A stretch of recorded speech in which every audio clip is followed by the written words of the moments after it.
Hello, it's Wednesday, the 28th of June, 2017 at 1 o'clock Eastern Time, and this is Student Affairs Live, the online learning community for student affairs educators in higher education. I am your host, Heather Shea from Michigan State University. On today's live broadcast, I'm talking with 4 panelists about study abroad, trends and issues for student affairs. Before I introduce my guests, I need to give a quick shout out to the folks who make these free webcasts possible. Student Affairs Live is a part of the Higher Ed Live network. Our episodes offer you direct access to the best and brightest minds in education. Be a part of our live broadcast by sharing your knowledge. And you can participate in today's discussion by tweeting us using the hashtag HigherEdLive. Thanks to my friend, colleague, and recent graduate of the MSU Student Affairs Administration Program, Alex Sylvester, who is once again moderating our back channel today. As you all know, our episodes are free and easy to access. You can go to our archives. You can also subscribe to our podcast and subscribe to our newsletter to find out more. Today's episode is made possible by our sponsor, ACPA, College Student Educators International. Support for Student Affairs Live is one of the many ways the ACPA provides innovative professional development. You can visit myacpa.org to discover other personal and professional development opportunities. Higher Ed Live is also produced by Stoner, a digital-first agency committed to tailored solutions that drive real results. An accessible site is usable by everyone, and it's time to make accessibility a priority. A checkup with Stoner will provide you with actionable information to help you comply with legal requirements and improve site performance and access for all users. If you're interested in learning more about this offering from Stoner, we are tweeting out a link now. So now on with the episode.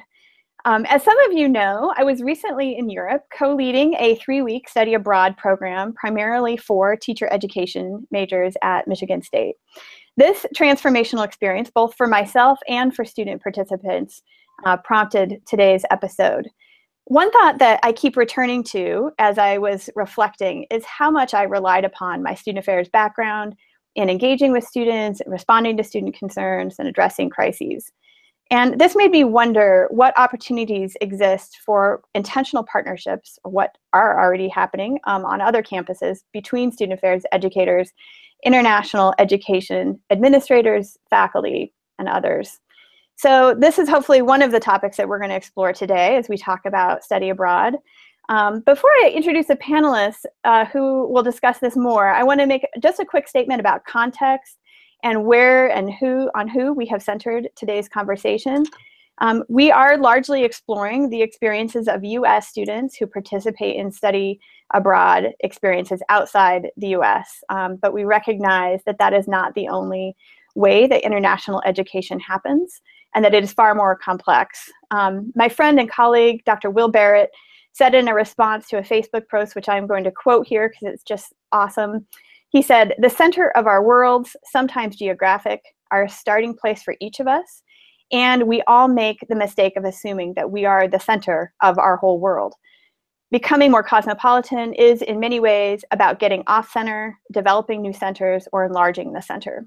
So it's my hope today that this episode contributes to a broader conversation about study abroad that's already happening, while keeping in mind that getting off-center, developing new centers, and enlarging our center is an important end goal of study abroad and indeed our student affairs practice. So today we have an incredible panel with a range of experiences and perspectives. So joining me are Dr. Elena Kavalauskas-Crane. Hi, Elena. Hi. Dr. Stephen First. Hi, Stephen. Hi there. Dr. Lisa Landerman. Hi, Lisa. Hello. And Dr. Elizabeth Niehaus. Hi. So as you all are introducing yourselves, talk a little bit about your current role on your campus and any other affiliate roles you have recently served in with associations or organizations, your research interests, et cetera. And then I would specifically like to hear about any personal study abroad experiences you've had as a leader or as an undergrad, and how that has shaped your work and practice in the field. So Lena, we're going to start with you. Sure. My name is Lena Kavalauskas-Crane. I'm at the University of Maryland, College Park, where I work in student conduct. I also identify as an international educator. I'm the past chair of the ACPA Commission for Global Dimensions of Student Development. And at the University of Maryland, I also teach short-term study abroad courses. I've done so for a number of years in 5 countries: Qatar, the UAE, Spain, the Netherlands, and Australia. My research interests are also in the area of international education, specifically cross-border transitions and the relationship between culture, pedagogy, and cognition. So how the way our culture affects the way that we teach and learn. Thank you. Great. Thanks, Lena. Stephen, tell us a little bit about you. Thank you. My name is Stephen First. I'm at the College of Staten Island. My study abroad happened purely by accident. As an undergraduate, I was somewhat lost, and an advisor said, I know what you need, and that's to go abroad. I did that. After about a semester abroad, I came back. Still didn't know what I was doing, but graduated and was asked if I wanted the job. Sit down and answer phones. That started a 30-plus year career, much of it in study abroad. And now I deal with all international aspects of the campus, dealing with our international students, dealing with our outbound students, dealing with all of our priorities. But I will say that one experience, that semester abroad, has completely changed the focus of my life and has created essentially not just my career, but all of the passions that I hold today. Great. Thanks so much, Stephen. Lisa, tell us a little bit about you. Sure.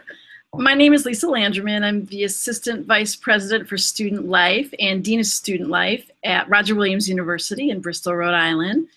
And my research interests have been around how folks develop what I've called their critical intercultural consciousness. That was my dissertation work. But I've also looked at pedagogy that impacts learning, particularly around democratic outcomes like cultural competency, intercultural consciousness, effective facilitation of these outcomes, and also when I was on a study abroad, did a research project on how students developed a global perspective. And so my study abroad experience didn't happen as a student, but I had the good fortune 3 times I sailed with the Semester at Sea program.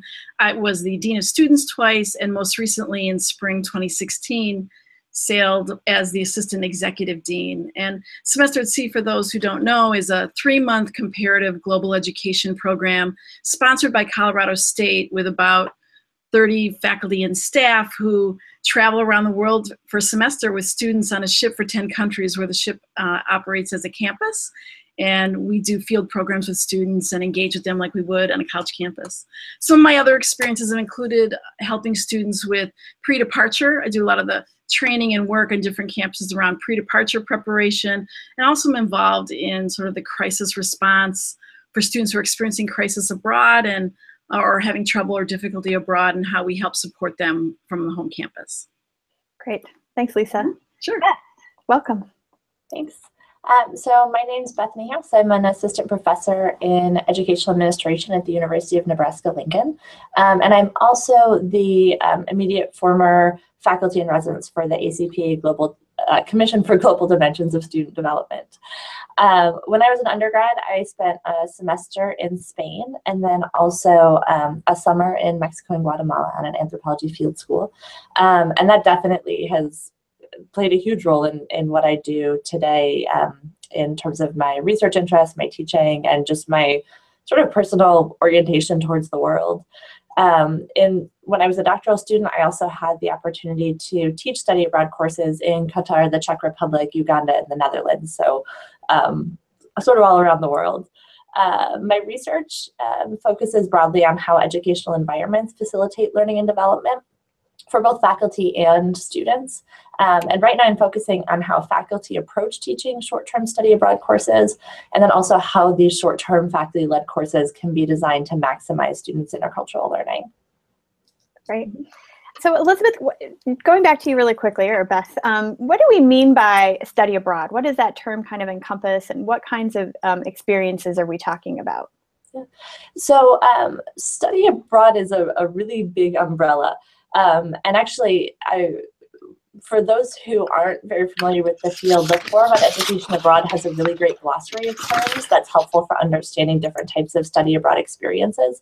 And I made sure to go to that in thinking about the definition here, so I wasn't just telling you what I think. So study abroad, or even more broadly, education abroad, really just refers to any sort of educational experience that takes place outside of your home country. In the US, study abroad typically refers to programs that involve academic credit, but not an entire degree program. Outside of the US, interestingly, study abroad often refers to going to a different country for an entire degree program. These shorter semester, year, or even 2 to 4 week programs are much less common outside of the U.S. In the U.S., we typically refer to students who are outside of their home country for a degree program as international students. So there's definitely a terminology difference here. But in the U.S., like I said, there's a lot of different types of lengths and designs of study abroad experiences. Students can go abroad for an entire summer, a semester, an academic year, either taking classes directly at a host institution alongside students from the host country, or taking classes offered by their own institution or independent study abroad provider. And 10 years ago, about half of US students studying abroad did so for at least a quarter, so 1 or 2 quarters, a semester, an academic year. And now that number is down to just over a third. Much more common now in the US are shorter programs. Currently, about 60% of US students who study abroad do so for 8 weeks or fewer, and at least 15% do so for fewer than 2 weeks. So these much shorter abroad experiences are becoming the norm. But these can also take a lot of forms. So often they're faculty-led programs, though, where 1 or 2 faculty members accompany a small group of students, really focusing on a specific course. But again, this broad umbrella of education abroad can also include things like international internships, service learning, research, language immersion, really anything where a student's going to a different country for an experience with specific learning goals. Great. Yeah, the program that I led was definitely a faculty-accompanied 3-week experience, so that resonates with me. So Lisa, last week on Student Affairs Live, my wonderful co-host, Tony Duty, spoke with a panel about high-impact practices, of which study abroad is one of many. George Koo, who I think is probably most well-known for using the words high-impact practice, said that HIPs, or high-impact practices, share several traits. So they demand considerable time and effort, they facilitate learning outside of the classroom, require meaningful interactions with faculty and students, encourage collaboration with diverse others, and provide frequent and substantive feedback. And so as a result of that, we note that students are often transformed or have life-changing experiences as a result of studying abroad. Many of these kind of experiences are grouped under the words global competencies. So what would you define global competency as, and how do you see this demonstrated within study abroad? Sure. So I think when I think about global competency, I think about what does that student look like? So when I say a student is globally competent, so I think it's a student who understands that their own identities is embedded in a complex history that goes beyond the borders of any nation, that they have the capacity to analyze and think critically about global and intercultural issues, that they consider multiple perspectives at any problem or worldview that they might have, that they use judgment or refrain from judgment without critically examining, with critical reflection of what they're looking at, that they are engaged, open, and curious to people, cultures, ideas different from their own, and that they have a shared respect for human dignity, and that they'll apply that knowledge, attitudes, and skills, hopefully toward the common good. I think that's something that I would add that might not necessarily be inherent in what we see as global competency, but I think for many of us who are encouraged study abroad, that I would say a goal would be that what we see demonstrated is the application of this new worldview and this transformation. So I've seen that play out in how students investigate the world, and with new lenses and new eyes. I've seen them really grapple with new ideas, behaviors, concepts in light of what they're learning about themselves. I've seen students communicate in languages that they didn't have, or without common language. But most importantly, I've seen students take action both abroad and on campus that has been in light of their study abroad experience. And I would say those are kind of a Western view, I would say, of global competency. I'd be remiss if I didn't share kind of a really great learning I had on one of my voyages, 2 of my voyages, with Archbishop Desmond Tutu, who talked about the concept of Ubuntu and talks about how my humanity is entwined with your humanity. And that, to me, is the essence of global competency. Wow. That's powerful. Other perspectives on global competency that you all might want to share? I think it's a good question to kind of get everyone in. I think that concept of Ubuntu was a really good one, and one that I've seen come out of study abroad. When I took a group of students to the Czech Republic, I remember a student saying when we came back that she had been talking with her family about it, and they said something about Czechoslovakia. And she was personally offended by this because she was like, no, it's the Czech Republic. And she explained to me that it seemed so personal to her because she knew people and she felt connected to people in another country now, that before it had just been, this space on a map. And now that it was this real place and most importantly, real people. And I think, like Lisa said, that's really the heart of global competence. There's a lot more that goes into it, but that's the heart of it. Mm-hmm. So Stephen, as someone who oversees these types of programs, maybe you can also weigh in on what you see it as, but then how do we know? What kinds of assessments have we found to be effective at measuring students' global competency? Of course, it's a difficult question actually to pinpoint what's most effective, and there are a number of competing tools. I'll talk about some of those. I agree that the issue of global competency can be measured in so many different ways, and for so many different people, it means different things. Although it to me has always meant your ability to see yourself in the universe, see your role in the universe, in the world, and what that means and how you interrelate. And that's probably the most important part. But in terms of actual tools, I think lots of people are probably familiar with the IDI, which is the Intercultural Development Inventory, quite a famous one, that you can do a pre and a post test. The Global Competencies Inventory, there's a Cross-Cultural Adaptability Inventory. The acronyms go on. Intercultural Sensitivity Inventory. There are a whole lot of these. What's striking to me is not which of the tools is most effective in measuring it, because I think they're all very they're very valid and reliable tools. They've been tested over and over again. We know that they are measuring something, not always knowing what they are measuring, but we know that they're consistent in that. But what's important is that in order to actually move on any of these scales, the research is showing that you have to have more than just an exposure. So going abroad, doing the 3-week, doing the 5-week program, doing the 2-year program, length of time isn't always as important as is the actual having some reflective experience, putting that experience in it. And many of our programs that many of us run around the world have built in these mechanisms, whether they are journals or whether they are other pieces of reflection that really reinforce what that position is in the world. Those are the ones that help you move along those scales, whichever one you choose. Yeah, that's interesting. We had our students go on hours alone and then do a video log reflecting upon that experience, because oftentimes the students are in a group and they spend all their time with their group, and so that was one of the ways that we were hoping for them to explore. And those videos are definitely interesting to hear how students are growing and changing. So Lena, as your experience, talk a little bit about how you work to foster global competencies as a faculty member teaching study abroad courses. Sure. I think the biggest thing is to be thoughtful about aligning students' experiences in country and pre-departure and re-entry as well. Aligning the experiences that they have with the outcomes that you hope to produce as a program facilitator.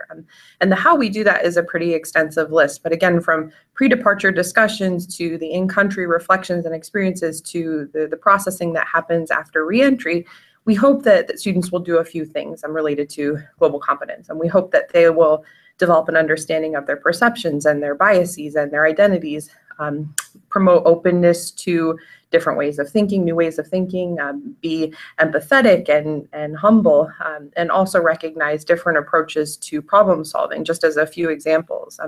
I am thoughtful about the language that I use as well. For example, especially with short-term study abroad programs, students might perceive that it's a trip, and I tell them, no, you go on a spring break trip to the beach. You don't do, there's not a learning component necessarily. And so this is a study abroad course, a study abroad program.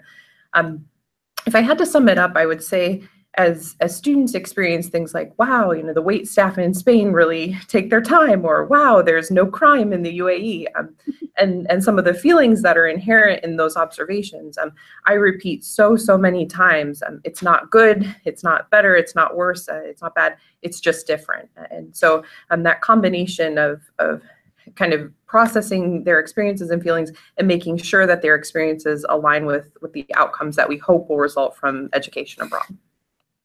I think what Lena said there is really important, that we often use the same line, it's not right or wrong, it's just different. But it's also important to have the students talk about why it's different and to express why it's different, particularly if you can work it into your local course, based on what's happening, whether you are talking about attitudes of Brexit in Ireland and how that's going to affect things, or whether you're talking about the wait staff. That is a teachable moment. Yes, it does take long. Yes, if you snap your fingers, that is something offensive, even though you're just calling for the check. And what does that mean and why? Why does it take so long to get a check? Why do you get to sit there for 2.5 hours before you're getting shuffled out of the restaurant?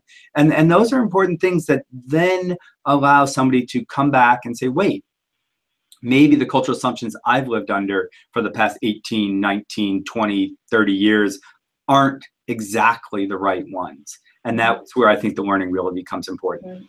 And if I could, I think that this really ties into the high impact practice conversation that for folks who haven't seen from last week's Higher Ed Live around, it's about the impact of the impactful practitioner or educator who can make the difference. To me, it's the difference between study abroad with trained faculty and staff who can help engage students in that kind of reflection that makes the difference. It's not just going abroad. I mean, I'm not saying some learning can't happen that way, but the true essence is people can really pull out and take advantage of those teachable moments, create structure, and is someone responsible and is mindful of the learning outcomes of the activities and the experience we're trying to create that makes the difference. Yeah, I think Dr. Matthew Mayhew mentioned, yes, he did. It's not about the high impact practice, it's about the high impact practitioner. Which I think actually links to my next question, because as I mentioned, I think there's a little bit of an interesting kind of disconnect, and perhaps there are logical connection points on other campuses that I just haven't witnessed here necessarily. But when we think about this, and we think about engaging students around global competency, really reflecting and integrating and engaging, a number of conditions might be important. So Beth, can you talk a little bit about the design, and perhaps maybe that's where the link with student affairs might come in? Definitely. So, interestingly, there's not a ton of research on program design. I mean, not none. There's bits and pieces of it here in the study abroad literature, but I think that where I find the most information about what is really important in designing study abroad programs is from some of the related student affairs literature. So things on experiential education, intercultural contact, service learning, all of these bodies of literature can really point to what's likely to be really effective in study abroad. So like Lena and Stephen, I think we're both commenting on before, there's particular design elements that are unique to study abroad, that not that one is better than the other, but that you need to align with what your intended outcomes are. So the length of the program, the location of the program, right? So things the possibilities are very different in a week-long service learning course in Uganda versus a semester in England, right? Just the possibilities are different.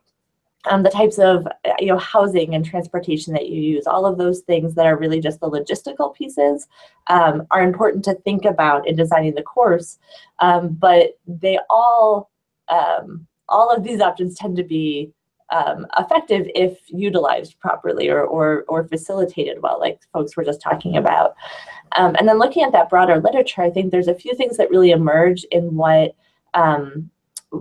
the literature points to in terms of the ways that those facilitating study abroad experiences can maximize learning.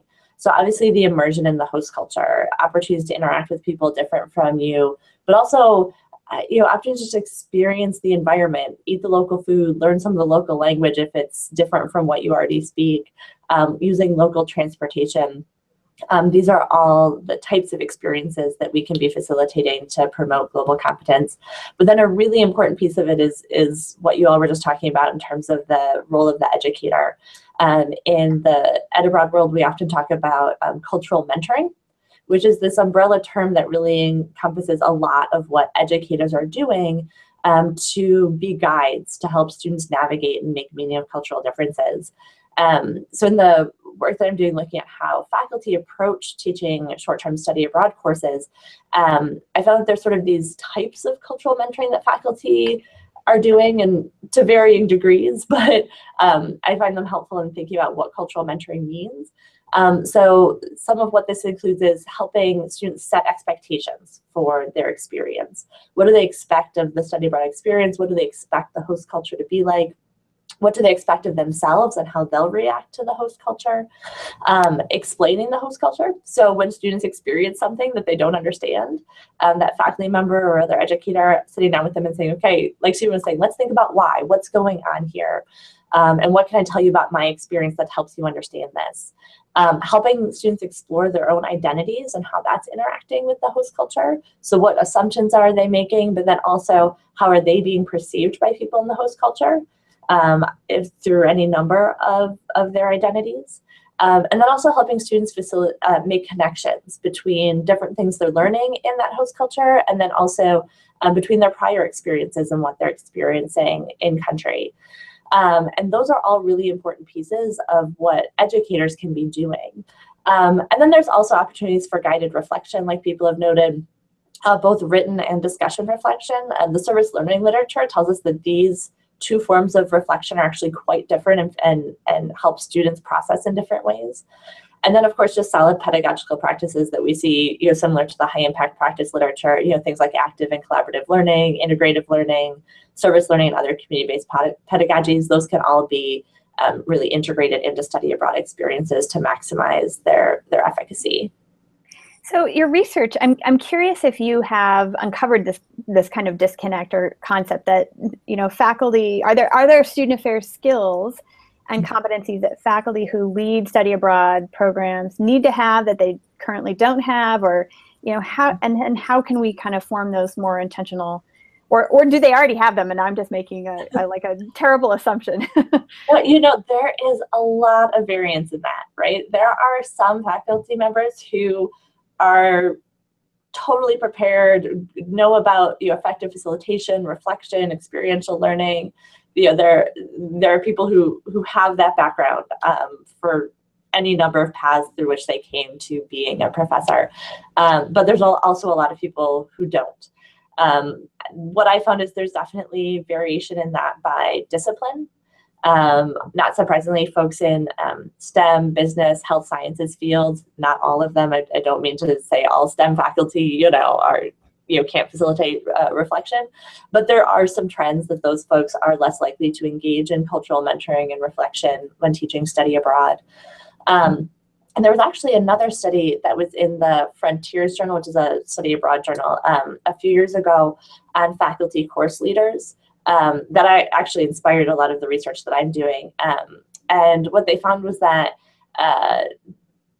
one of the roles that faculty conceptualized was what they call the Dean of Students role in teaching study abroad courses. So that was dealing with interpersonal dynamics and group dynamics, mental and physical health, safety, discipline, drug and alcohol use, all of this stuff that, I would say faculty just generally don't deal with day to day in teaching classes. Not that we don't see these things, but if I'm on campus teaching a class and I encounter one of these issues, even as a student affairs faculty, I refer to someone else, right? Like, not my purview. But teaching study abroad, often there's no one that I can refer that person to. And in my own research, I did find that the majority of faculty I surveyed said that they had these roles. Although I was really surprised by how many of the folks who responded to my survey said that they were prepared for that. I suspect some folks may have been overestimating their preparation, but folks are at least feeling generally prepared in my research, except when it came to mental health. There was the biggest disconnect between what folks were doing and what they felt prepared to do when it came to addressing mental health needs that they might encounter abroad.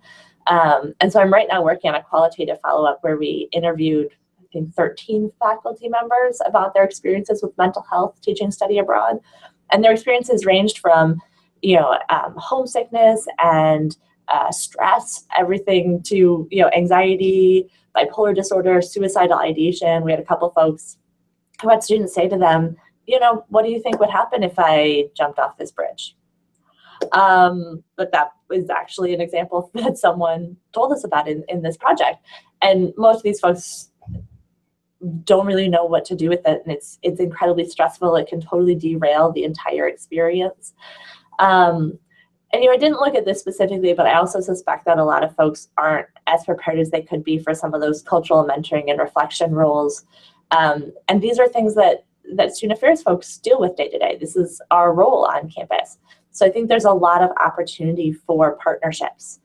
You can't expect an individual faculty member to know how to do all of this, to teach their content, to be a cultural mentor, to guide reflection, to deal with crises that arise. That's just way too much for one person. And I think just saying, oh, well, faculty need more training that student affairs could provide isn't the answer, because I already hear faculty saying, there's so much administrative burden, so many trainings, so much stuff I have to do. I just might not do this anymore.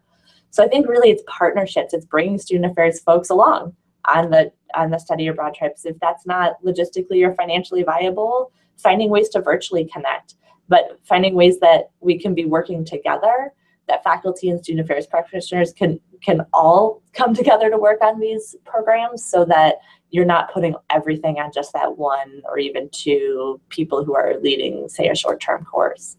But I'd love to hear what other folks think in terms of how do we make this bridge? How do we connect those running study abroad courses and student affairs folks? Yeah, I wouldn't mind echoing that for a moment, just to say that one of the things that I think is often not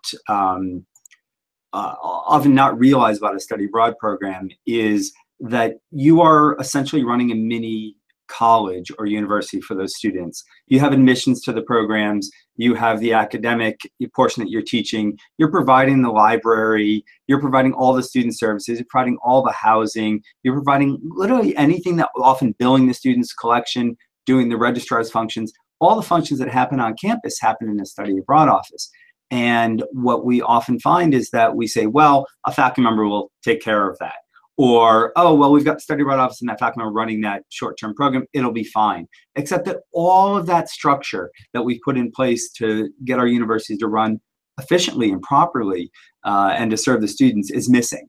And I think that you're absolutely right in that. There's not enough recognition that we need to build those bridges, that we need to have people either on call or on site or partnering with folks to do so. Mm-hmm. And I'd like to just throw one other thing here is that most of what I look is these faculty-led short-term courses, but I think there's similar issues and challenges with longer-term courses or programs. Sorry, a student goes abroad for a semester and is taking classes at a university abroad. Well, student affairs and services looks very different in other countries. And so students might be expecting or be used to or be needing some of the supports that they typically have on campus here in the US. And that just might not be something that's typically provided at that institution. And again, like cultural differences, that's not good or bad or better or worse. It just is the way that higher ed works differently in other countries. But then these are still our students. And so how are we, again, bringing those services that students might need and expect from the home campus abroad, or should we be? There's a good question there. And I would add to that, in addition to these preparation of these very practical issues or mental health issues, is that even though it's an international experience, people are bringing their identities and to these abroad experiences, and these identities aren't necessarily salient where they are abroad. So I think a lot about our students of color who, when we traveled to Africa, particularly African American students, who had some expectation about how they would be received in Africa. And actually, they were seen as American. They were seen, and the disconnect of feeling like, I don't feel like I belong in the US based on my race, but I'm not accepted there either. And the emotional sort of significance of that, I don't know where I belong, who am I, how do I define myself, is a whole other piece of preparation for the faculty and staff to understand the dynamics of identity, where in a home campus, they might be able to talk about that in the multicultural affairs office or with particular faculty. But again, with faculty aren't thinking about, they're thinking about cultural differences in a way that's really different than the student, who they're bringing their full selves, or around disability issues. Accessibility isn't great in the US many places, but it really is difficult, in other places where there's stairs and cobblestone roads or dirt roads, or,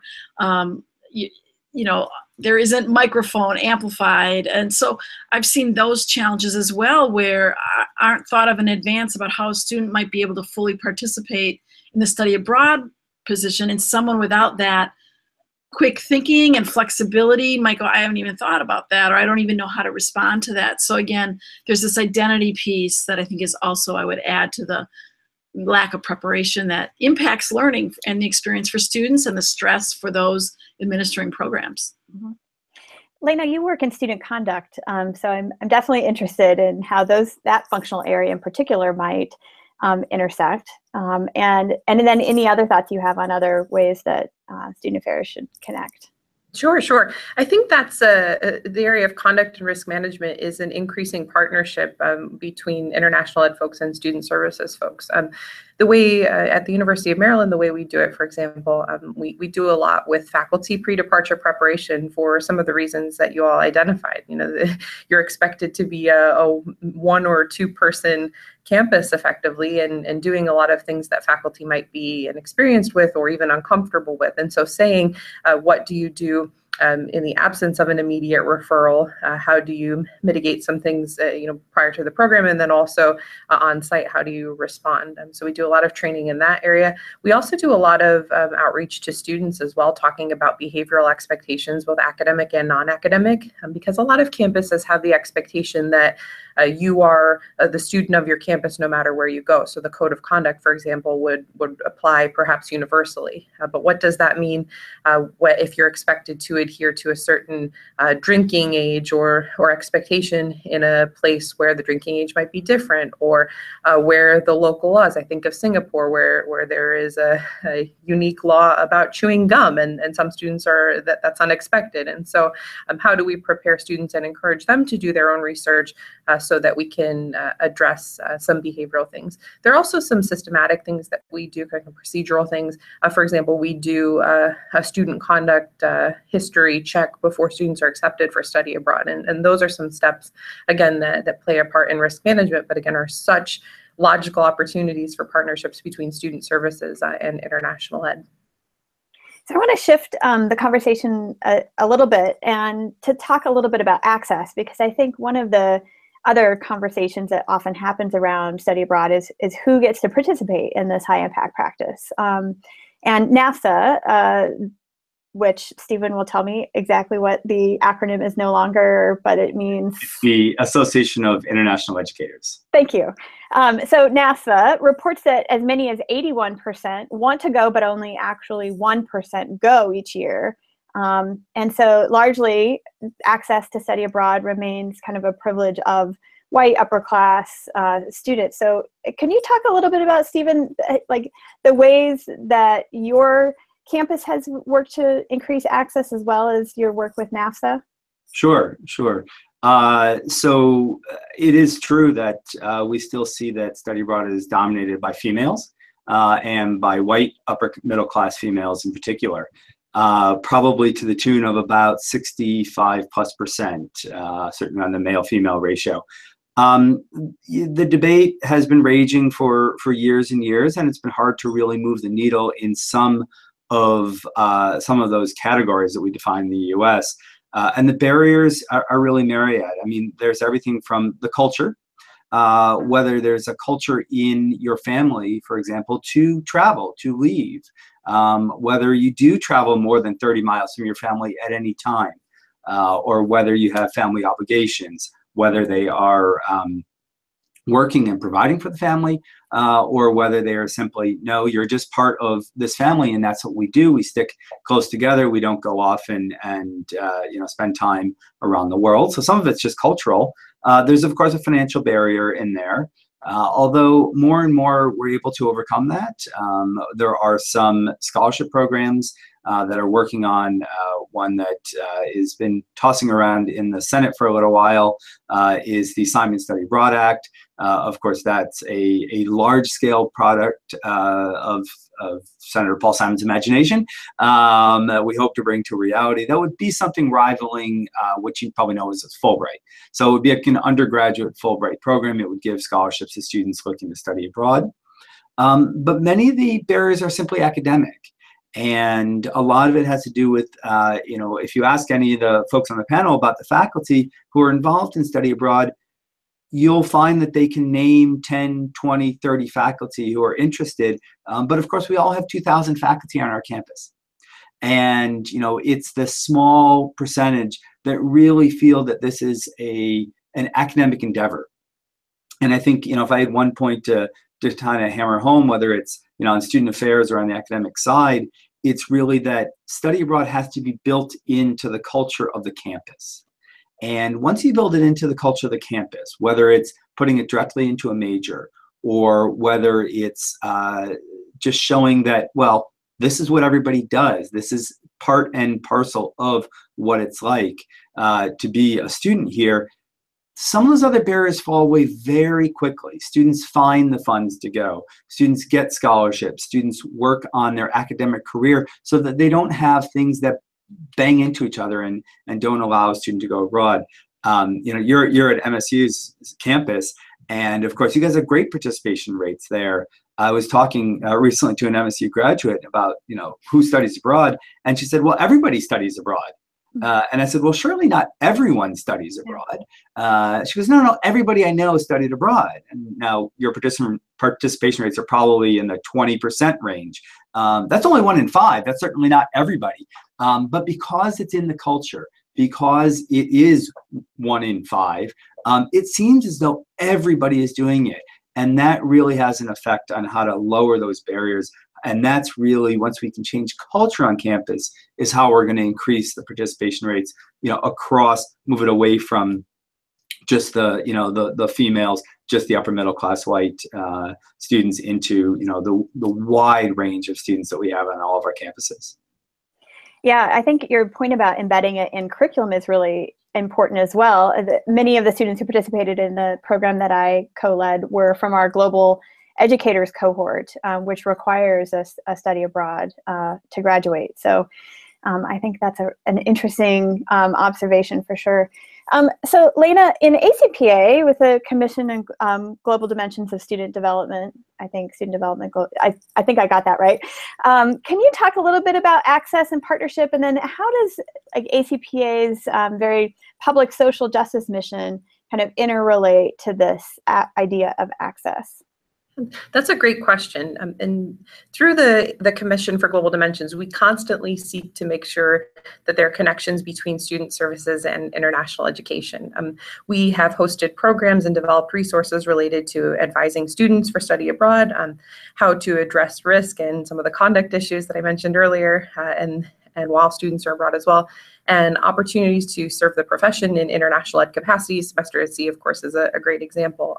And the other part of your question, social justice relates deeply. We are also talking frequently about access, which is a big topic. There's, in the Open Doors report, it said that 73% of American students who are going abroad are white, even though that same population is about 50% of students enrolled in higher ed, and so that's disproportionate. And there are also inequities in other identity groups and underrepresented degree programs, which we've just touched on. Also, the idea of non-traditional study abroad destinations, because that can also open up the type and number of students who would go abroad. And in IWSOD resources, we're going to share a resource from NAFSA, and it's called Supporting Diversity in Education Abroad. And there are tabs based on some of those categories. So some that are identity-based, some that are more programmatic, and it's a real opportunity for student services folks to address some of those barriers. Great. So as a faculty member individually, what might those folks who are potentially watching today, who are thinking about this and really concerned, what are some of the things that they can do to increase access in an individual program?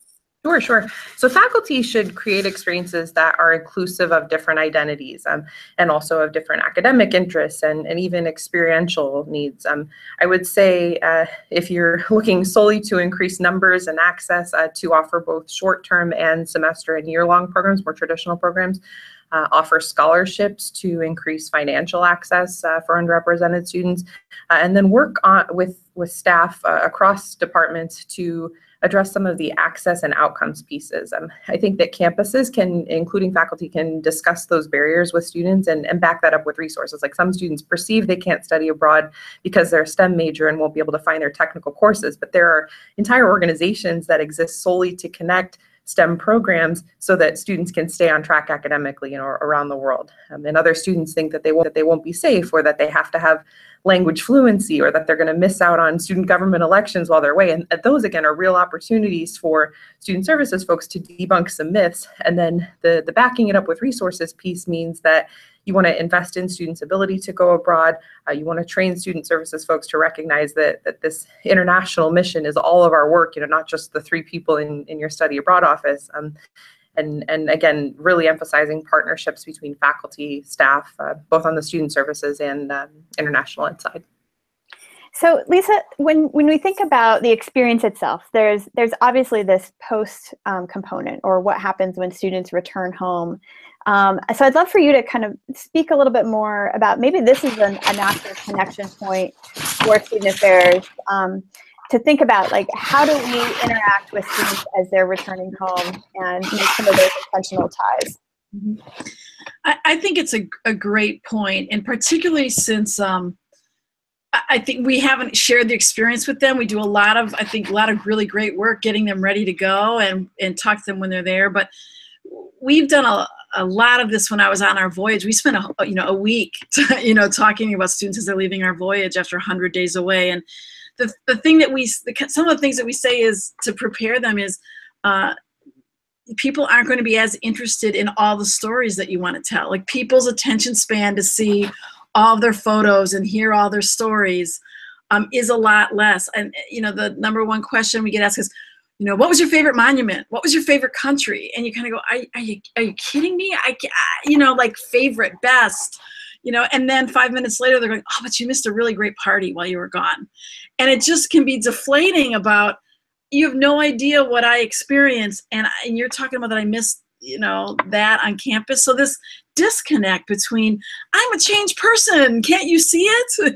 And the reality of that life where they left went on without them can be really difficult. I think some other issues, again, the places where I've gone on, on my travels with students has been places that don't have a lot of the resources and so to come home and be inundated with the consumerism and the capitalism and just the excess of stuff, students have been debilitated. And I say that, I use that word not lightly, in that from our Facebook group of students when they've returned and the ongoing conversations, that we really try to set up support networks among the people from our voyage, because they aren't finding them on their campus.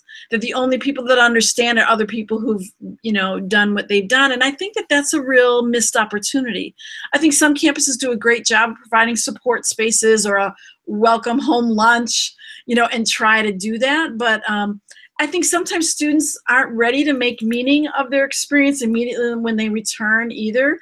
And then by the time they're having difficulty, might not even recognize that it's related perhaps to their change in purpose and lost direction. But what do I want to do with my life? Like who they fundamentally are for many is changed in ways about what I want to do with my life, what I want to study, or feeling like I shouldn't be studying, I should be out changing the world in what might feel like an idealistic way. And so those are some of the challenges.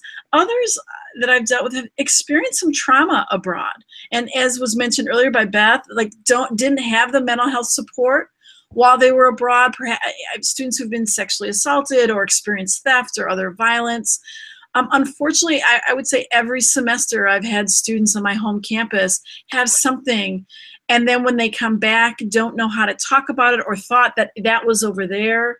So knowing how to help students unpack some of those traumatic experiences can be difficult too. The guilt they feel about, especially during homestays, about knowing that their homestay required financial support for the family, but they had some traumatic experience with the host family. It becomes really, really complicated for them to even admit, to share, and then to know how we can best support them in those kinds of experiences.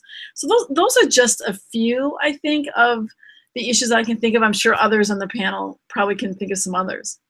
Yeah, Beth, you had some thoughts on some of this idea of integrating the learning concepts? Mm-hmm. Yeah, so this is something I've been thinking about a lot lately, is this idea of integrative learning, particularly related to these shorter term experiences. So before I started delving into study abroad, most of my research has been on alternative breaks, so these short-term service learning immersions.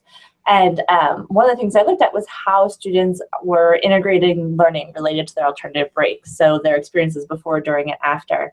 And I really drew from Jim Barber's work on integrative learning, and he talks about that integrative learning involves connection, application, and synthesis. And so I use that to look at students' experiences with alternative breaks in ways I think is really relevant to study abroad too. So when students were coming back from these experiences, there were a lot of ways that they were integrating learning, but there were so many missed opportunities, and they almost never talked about educators in any way being involved. But Jim writes about this in his work on integrative learning, and I found it too, that in interviewing students, they were often engaging in integrative learning like during the research interview. And it really showed me how easy it is to facilitate integrative learning, at least in very basic ways, just by asking students to do it, by asking students questions like, hey, how did your experience abroad relate to this class that you're taking, or to this community service thing that you're doing now, or to the kind of job that you want? And really just having those conversations with students, and doing that good reflective listening that our basic counseling classes teach us, just in ways that help them think about how to connect their study abroad experience to their lives back on campus. And I think that that's important both in maximizing the impact of the study abroad, especially these short-term experiences, but even longer ones, but then also helping them deal with some of that reentry adjustment, helping them think about how they can bring together their study abroad experience and their life back on campus, which has both stayed the same and gone on without them in ways that can be really confusing. I know I experienced that when I came back from my semester in Spain. Everything was the same and everything was different, and I was the same and I was different. And I think I really missed a lot of opportunities at that time to sort of bring together those lives in ways that would help make that experience more meaningful to me. And I've done that since, but it would have been really helpful to have someone just ask those really pointed questions and help me make that meaning. And I think that integrative learning is a good frame to think about as we talk with students about their experiences. Without a doubt. And, I think that probably most of the folks who are watching are on the student affairs professional side. Often, those in study abroad offices feel on an island. And it goes back to what we were saying before is, have you integrated that study abroad office into the curriculum? Have you integrated it into the campus? Or is this just an extra thing that happens that students can do? And when it's just an extra thing and you don't integrate it, you don't get that type of deep learning. The high impact practice is almost wasted, and you don't get the students doing that reflection, and then that leads to lower participation rates. All of the problems are there. So my encouragement here would be for student affairs professionals to go gently to their colleagues and say, we have some really neat things here that might, help make the program more integrated into the campus. I know you know what you're doing, but let's do this together. And I think you'll find study abroad professionals very willing to hear that. And I've also, as a student affairs professional, connected to students who've gone. I make a point to invite them into my office and say, just tell me more, and just listen. And often they'll tell me the soundbite, and I'm going, I want to hear more. and I just listen. And then I want to hear, you know, because they're used to sort of giving the 30-second version, the elevator speech of their experience, because usually that's all people can handle. And it's the rare experience where there's someone who really wants to be, you know, a guide for their learning journey in that way. And so I think it could be as simple as, I just want to listen. I just want to listen. And they may make those connections that Beth was talking about through that conversation, like that often happens with us as qualitative researchers. We don't have to be a researcher to facilitate that kind of deep reflection. It doesn't have to be a setting where it's a program we're bringing back. It could be one-on-one also. There are small ways that I think those of us in our sphere of influence could make a difference. I'm going to move to final thoughts and resources. One I want to share that's kind of related to this topic that we're all talking about regarding returning home is an article, again in that journal called Frontiers, the Interdisciplinary Journal of Study Abroad, by one of my faculty members here at Michigan State. His name is David Wong, and he wrote a piece kind of complicating that wasn't, you know, beyond it was great, right? So, you know, how are we helping students talk about what their experiences were? And that phrase, it was great, you know, that might not be a bad thing to help unpack a little, but also not underestimate that's maybe where students are at right then in terms of talking about it. So we're gonna tweet that resource, but I'd love to hear what you all would suggest that people look at in terms of resources. So maybe 30 seconds or less, give your favorite resource, and then we'll make sure we put a comprehensive list on this episode's webpage for today. Beth, we'll start with you.